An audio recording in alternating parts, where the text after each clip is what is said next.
Hello' friends, মোৰ Facebook একাউণ্টটো hack হৈছিলে আৰু এতিয়া মই কি কৰিম ভাবি পোৱা নাই।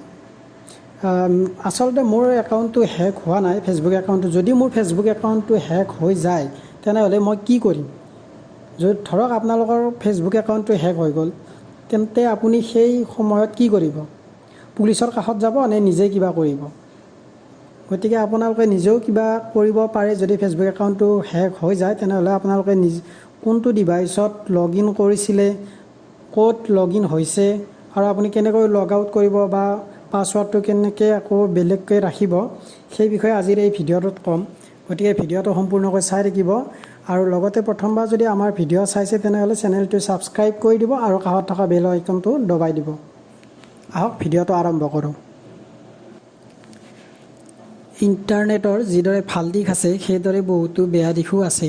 ফলত বিপদত পৰিবলৈ বেছি সময় নালাগে। বিশ্বৰ অসংখ্য মানুহে জনপ্ৰিয় ছ'চিয়েল মিডিয়া প্লেটফৰ্ম ফেচবুক ব্যৱহাৰ কৰে। এই ফেচবুকৰ মাধ্যমেৰে আমি বহু বন্ধু বনাব পাৰোঁ, কিন্তু এই ফেচবুকতে চকুৰ পচাৰতে কিমান ভয়ংকৰ কাণ্ড হ'ব পাৰে সেয়া হয়তো আমি কল্পনা কৰিব নোৱাৰোঁ। ফেচবুক ব্যৱহাৰকাৰীসকলৰ আটাইতকৈ ভয়ংকৰ কাৰণ হ'ল একাউণ্ট হেকিং। বহু ফেচবুক ব্যৱহাৰকাৰীৰ একাউণ্ট জালিয়াতি, ফিচিং আৰু একাউণ্ট হেকিঙৰ দৰে সমস্যাৰ চিকাৰ হয়। এই অৱস্থাত কি কৰিব লাগে, কি কৰিব নালাগে সেয়া হয়তো বহুতে ভাবিব নোৱাৰে। সেইসকল ব্যৱহাৰকাৰীসকলৰ বাবে আজিৰ এই ভিডিঅ'টো। বৰ্তমান আধুনিক প্ৰযুক্তিৰ সৌজন্যত বহু ছ'চিয়েল মিডিয়া প্লেটফৰ্ম আৰু অনলাইন সেৱা এতিয়া ব্যৱহাৰকাৰীসকলক দেখুৱায় যে তেওঁলোকৰ একাউণ্ট আন কোনোবাই লগ ইন কৰিছে নেকি।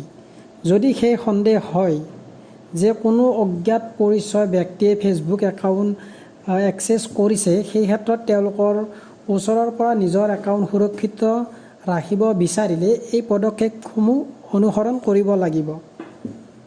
আমাৰ অজানিতে ফেচবুক একাউণ্ট কোনোবাই লগ ইন কৰিছে নেকি সেয়া জানিবলৈ প্ৰথমে ডেস্কটপ ব্ৰাউজাৰ বা স্মাৰ্টফোন এপৰ একাউণ্টত লগ ইন কৰিব লাগিব। ইয়াৰ পিছত ছেটিংছত গৈ ছিকিউৰিটি এণ্ড লগইনছত অপশ্যন ক্লিক কৰি where you are log in অপশ্যনটো বিচাৰিব লাগিব।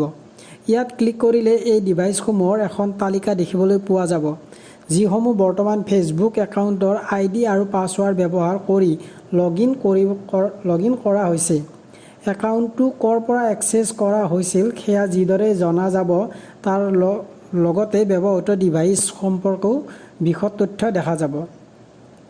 যদি আন এণ্ট্ৰি চিনাক্ত কৰা যায় তেন্তে পৃথক ডিভাইচসমূহৰ পৰা লগ আউট কৰিব পাৰোঁ আমি। কেৱল নিৰ্দিষ্ট কেইটামান ডিভাইচ ফেচবুক ব্যৱহাৰ কৰাৰ বিষয়টো এই ক্ষেত্ৰত নিশ্চিত কৰা যায়।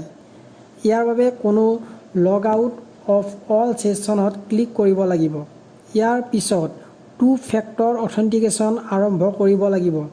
ইয়াৰ পিছত এটা স্ক্ৰল কৰি তলৰ ফালে আহিলে ইউজ টু ফেক্টৰ অথেণ্টিকেশ্যন অপশ্যনত আহি ইডিটত ক্লিক কৰিব লাগিব।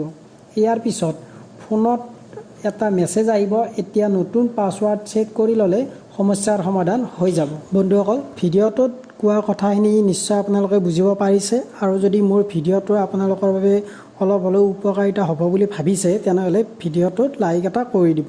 গতিকে আজিলৈ এৰিছোঁ, আকৌ লগ পাম নেক্সট ভিডিঅ'ত।